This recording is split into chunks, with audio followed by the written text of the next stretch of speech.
ఇది విషముష్టి ఆకు, ఇది తెల్ల మద్ది ఆకు. ఈ మూడింటిని తగినంత కొబ్బరి నూనెలో కనుక ఉడికించుకొని ఏ రోజు ఆ రోజు చేసుకున్నా బాగుంటుంది. లేదంటే ఈ 3 పత్రం దొరుకుతాయి కదండి. ఎవరికి ఏ వ్యాధిగ్రస్తునికైనా, అంటే వ్యాధి ఉన్నా లేకుండా ఎప్పటికీ మనకు నిర్మలాత్మకమైన శరీరం కలిగి ఉన్న వాళ్ళైతే పల్లపుల్లలాగా ఈ 3 పుల్లలాగా వేసుకుంటే మన శరీరంలో ఉండవలసిన ఏ వ్యాధులను అరికట్టవచ్చు. ఒక భాగము త్రిలోకములు లాగా నేను చెప్పినట్టు వాతం, పిత్తం, కఫం అంటే త్రిఫల చూర్ణం లాగా, తానికాయలు, కర్కాయలు, ఉసిరికాయ లాగానే ఇందులో మెదడుకు సంబంధించింది, గుండెకు సంబంధించింది, కిడ్నీకి సంబంధించిన వ్యాధులను అరికట్టే విధానం ఏంటంటే ఇదండి.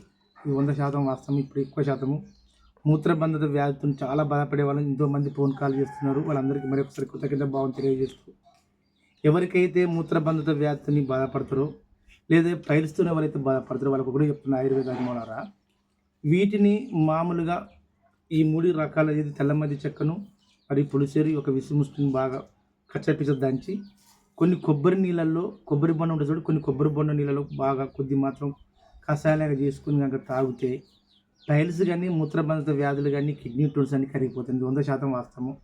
అంతేకాకుండా ఈ 3 పత్రములు కనుక కలుపుకొని వేరే పుట్టమట్ల కలుపుకొని ఒక మట్టిలో కలుపుకొని రోజు ఉదయం సాయంత్రం కనుక తొక్కడం లేక కూర్చొని జరిగితే మూత్ర సంబంధించిన వ్యాధులన్నీ తగ్గుతుంది.